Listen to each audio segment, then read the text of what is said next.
Hello students, a very good morning to all. Welcome to today's class 7, subject maths. Today I am going to start chapter number 1, integers. Last year भी आपको इस chapter का introduction था, तो मैं आप सबको एक बार एडवाइस करना चाहती हूँ कि आप लास्ट का एक बार रिवाइज कर लेंगे तो आपको चैप्टर बहुत अच्छे से समझ में आ जाएगा। तो चैप्टर नंबर 1, इंटीजर। इंटीजर क्या होते हैं? Collection of positive numbers, negative numbers along with zero, या इसको हम बोल सकते हैं collection of whole numbers, zero से लेके सारे नंबर्स और साथ में नेगेटिव नंबर्स को हम कलेक्ट कर देते हैं तो जो कलेक्शन आता है उसका नाम है हमारा इंटीजर्स। इसमें पॉजिटिव नंबर भी है, नेगेटिव भी है, जीरो भी है। जीरो ना ही नेगेटिव होता है ना ही पॉजिटिव होता है। ये 1 2 3 4 5 6 ये राइट साइड में है जीरो के, -1 -2 -3 है लेफ्ट साइड। अब इसमें याद रखना है आपको, ये सारे कहलाएंगे पॉजिटिव इंटीजर्स, ये नेगेटिव, जीरो ना ही पॉजिटिव ना ही नेगेटिव। अब जैसे इसमें राइट साइड बढ़ते जाते हैं तो नंबर्स ग्रेटर होते जाते हैं। 1 और 2 में 2 बड़ा, 2 और 3 में 3 बड़ा, 3 और 4 में 4 बड़ा, और जैसे यहाँ जाएंगे तो स्मॉलर, छोटे होते जाएंगे। -1 -2 में -2 छोटा, उससे छोटा -3, उससे छोटा -4, उससे छोटा -5। यानी नेगेटिव में नंबर जितना आपको देखने में जैसे लगेगा कि भाई वो बड़ा हो रहा है, 5 हो रहा है, 6 हो रहा है, 7, लेकिन माइनस साइन है नहीं, वो उतना ही छोटा हो रहा है। अगर मैं पूछूं आपसे -3 -2 में कौन छोटा है तो आप बोलेंगे -3, -3 -2 में कौन बड़ा है, -2, -1 और 0 में कौन बड़ा है, तो आप 1 को देख के 1 बड़ा नहीं बोलेंगे, हमें देखना है नेगेटिव साइन। तो नेगेटिव साइन है -1 और 0, तो 0 ही इसमें क्या है, बिगर है।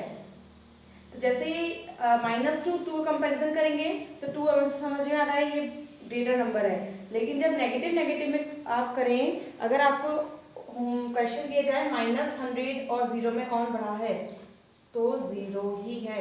-100 और -99 में -99, तो नेगेटिव में नंबर जितना बड़ा होता है वो उतना एक्चुअल में छोटा होता है, क्योंकि माइनस साइन है, यानी उतना कम होना से बता रहा है। अगर आपसे कहा जाए आपको 1000 का घाटा हो गया और किसी को 1 लाख का घाटा हो गया, तो ज्यादा घाटा किसको हुआ है, 1 लाख वाले को, लेकिन फायदे में कौन है, क्योंकि इसका तो 1000 ही हुआ है। जैसे यहाँ पर -1 और 0, इसका कोई लॉस नहीं हुआ, लेकिन इसका तो -1 चले गए हैं, माइनस का मतलब हट जाना, तो इसलिए इसमें बड़ा कौन कहलाएगा, 0 बड़ा कहलाएगा। अब यहाँ पर इंटीजर्स को ऐड पॉजिटिव नेगेटिव के साथ ऐड सब्ट्रैक्ट कैसे करते हैं, ये लास्ट ईयर भी आपने सीखा था, एक बार देख लीजिए। आपके पास 2 नंबर हो, 3 नंबर हो, हम 2 के साथ डील करते हैं। दोनों नंबर पॉजिटिव होते हैं, पॉजिटिव मतलब प्लस पर, जैसे 6 और 2, तो ये ऐड हो जाते हैं, 6 + 2 आंसर इज 8। नेगेटिव हो, -6 -2, तो भी क्या होते हैं, ऐड होते हैं, तो 6 और 2 क्या हो गया, ऐड 8 हो गया है। पॉजिटिव नेगेटिव, एक नंबर पॉजिटिव है, एक नंबर नेगेटिव है, जैसे 7 और 4, तो 7 में से 4 गए तो 3 सब्ट्रैक्ट होगा।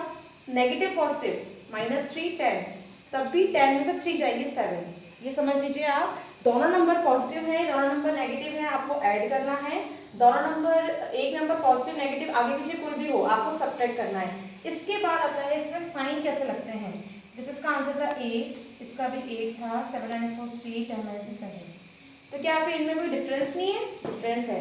अब साइन के लिए समझ लीजिए, साइन हमेशा लगता है जब नंबर बड़ा होता है, जैसे यहाँ पर 6 बड़ा था, या कॉमन मान ले तो 8 साइन बड़ा आ गया, इसमें माइनस साइन 6 का था, -8। ये समझाने के तरीके अलग हो सकते हैं, लेकिन है सही ये तरीका। आप देख लीजिए दोनों में नंबर कौन बड़ा है, 6, उसी का साइन लगेगा। यहाँ पे नंबर बड़ा कौन है, 7, तो उसका साइन प्लस का था, प्लस के लगाने की जरूरत नहीं है। यहाँ पर कौन था बड़ा, 10, तो प्लस का। अगर क्वेश्चन ये ऐसा हो जाता -10 + 3, इस केस में भी 10 में से 3 माइनस होते, क्योंकि एक नेगेटिव एक पॉजिटिव है, तो ये 7, साइन किसका जो बड़ा है तो माइनस करेंगे, साइन लग जाता। तो ये हमने पॉजिटिव, ये ऐड और सब्ट्रैक्ट के सीखे। After introduction come to the exercise part, exercise 1.1, question number 1, fill in the blanks. अब इसमें क्या है, हम फिल इन द ब्लैंक्स भी करते जाएंगे और इसकी प्रॉपर्टीज है वो भी समझते जाएंगे। फर्स्ट क्वेश्चन है -10728 में क्या ऐड करें, और यहाँ पर लिखा हुआ है 237 + -10728, यानी यहाँ पर 2 नंबर्स हैं, यहाँ पर एक नंबर है, तो 10728 दोनों साइड है, दोनों साइड कौन सा नहीं है, 237, तो ये तो डायरेक्ट समझ में आ गया भाई, इसमें दोनों को हमने इक्वल कर दिया है, इक्वल का साइन भी बराबर का।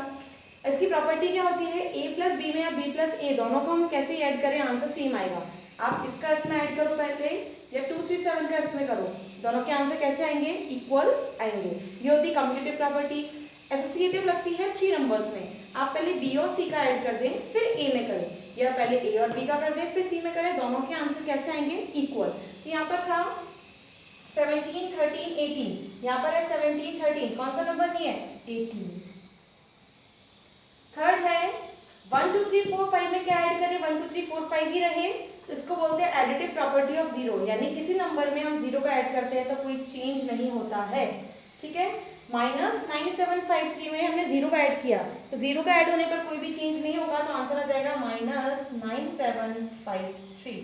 लास्ट है -369 प्लस इक्वल टू 0, यानी हम -369 में किसको ऐड करें, आंसर हमारा 0 आ जाए। इसको समझ लीजिए, एडिटिव इनवर्स बोलते हैं इसे, यानी कोई नंबर नेगेटिव था और वही नंबर पॉजिटिव भी था, दोनों का ऐड हुआ तो आंसर क्या आया, 0। इसलिए आप एग्जांपल में लिखा हुआ है -10 + 10 = 0। अभी भी समझ नहीं आया था, ऐसे समझ लीजिए, जैसे यहाँ नंबर था 9 और -9। अब देखिए यहाँ पर एक 9 कैसा है, पॉजिटिव, एक 9 कैसा है, नेगेटिव। अभी तक आप यही समझते हैं 9 में से 9 गए तो 0, यही समझना है। थोड़ा सा चेंज हो गया, इस 9 को उन्होंने पहले लिख दिया है और इस 9 को बाद में लिख दिया है। यहाँ कोई साइन आगे हम प्लस लगाते नहीं, लेकिन यहाँ पर हमने प्लस लगा दिया है, तो -9 9 में से 9 गए 0, और 0 के साथ कोई भी साइन नहीं लगता है, तो -369 में किसका ऐड होगा, 0 आ जाए, तो 369। और अगर यहाँ पॉजिटिव होता तो हम यहाँ नेगेटिव लगा देते, लेकिन यहाँ नेगेटिव था तो वहाँ 369 होगी, इक्वल टू में 0 आ गया है। यानी कोई भी नंबर नेगेटिव हो और पॉजिटिव हो और वो दोनों ऐड हो रहे हैं तो आंसर क्या आएगा, 0। ये होती है एडिटिव इनवर्स प्रॉपर्टी। तो ये हुआ क्वेश्चन नंबर 1 कंप्लीट। अब आते हैं क्वेश्चन नंबर 7 पर। क्वेश्चन नंबर 7 पर आप फिल द ब्लैंक्स है। एडिटिव इनवर्स ऑफ -85, तो नेगेटिव साइन हट जाएगा यहाँ पर। एडिटिव इनवर्स हमने यही सीखा था, अगर नेगेटिव होगा तो पॉजिटिव लिख देंगे, पॉजिटिव होगा तो नेगेटिव, तो ये आगे आंसर हमारा 85। अब है नेक्स्ट क्वेश्चन, आप देख रहे हैं यहाँ ये सीधे सीधे कुछ इनके तरीके से हम बात नहीं बोल रहे हैं, ये एब्सोल्यूट वैल्यू के लिए होते हैं। इनसे निकलने के बाद, इससे बाहर जब नंबर निकलता है तो पॉजिटिव हो जाता है। जैसे इसके अंदर क्या था, -56, तो -56 जब इसके ब्रैकेट से इससे बाहर निकलेगा तो प्लस का हो जाएगा। यहाँ साइन था प्लस, ये भी बाहर निकला तो +5, ये माइनस तो ये ब्रैकेट का नहीं था, ये तो अलग से था, और -3 हुआ तो 3। 56 + 5 करिए तो हो गए आपके 61, 61 में से 3 गए तो 58। बस आपको यह याद रखना है कि अगर कोई वैल्यू आपको इन दो, ये मतलब जो सीधे डंडे हैं इनके बीच में है और इससे कोई नंबर बाहर निकलता है तो पॉजिटिव होता है, और अगर पॉजिटिव होगा तब भी वो पॉजिटिव रहेगा और नेगेटिव होगा तो वो पॉजिटिव हो जाएगा, और 0 है तो 0 रहेगा, ये आपको याद रखना है। अब थर्ड और फोर्थ क्वेश्चन बहुत ईजी है। 7 में से क्या माइनस करेंगे, 15 आ जाए। अगर यहाँ माइनस साइन है, आप सोचिए, अगर यहाँ माइनस साइन है, यहाँ कोई नंबर लिखेंगे तो माइनस साइन आना चाहिए था, अब माइनस साइन नहीं है तो कैसे होगा, और नंबर ये 7 में से क्या माइनस करें, 15 आ जाए, नंबर बड़ा है तो ऑब्वियसली 7 में कुछ ऐड हो रहा है। अब क्या ऐड हो रहा है, 7 + 8 कितने होते हैं, 15, लेकिन यहाँ पर उन्होंने माइनस साइन लगा रहा है।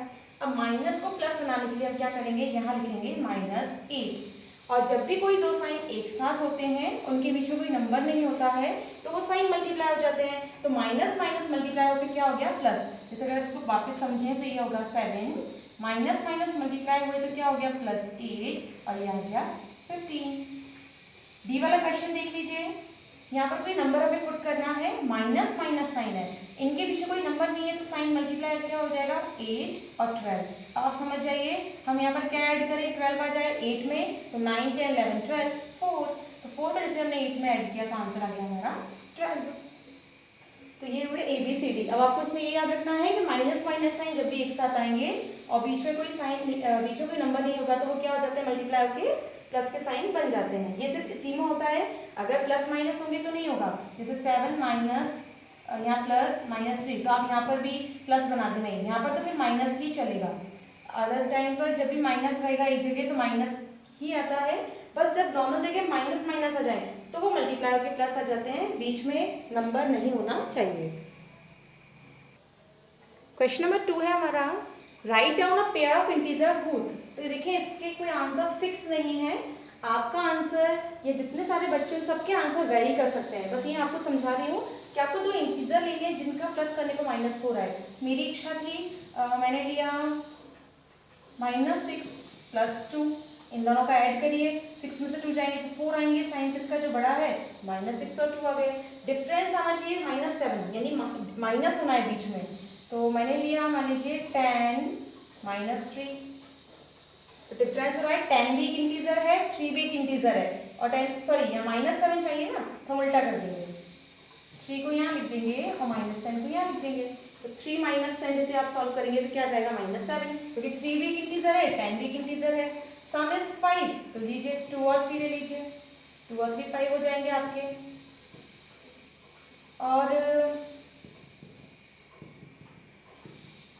सम इज 0, अब 0 के लिए क्या करना होगा, तो अभी मैंने समझाया था, आप कोई भी नंबर ले लीजिए, एक वही पॉजिटिव वही नेगेटिव। अगर मैंने लिया मान लीजिए 100, तो -100 + 100 0, बस यहाँ है सम लिखा हुआ है, तो बीच में आपको प्लस का साइन शो करना है, डिफरेंस को माइनस करना है, बस यही है। अब ये आंसर्स आप ऐसे नहीं इनफाइनाइट पेयर्स बना सकते हैं, मैंने पहले कह दिया है, आप जितने चाहे उतने बन सकते हैं, बस उसकी कंडीशन सही होनी चाहिए और सॉल्व करने पर आंसर सही आना चाहिए, आपको याद रखना होगा। Now come to the question number 3।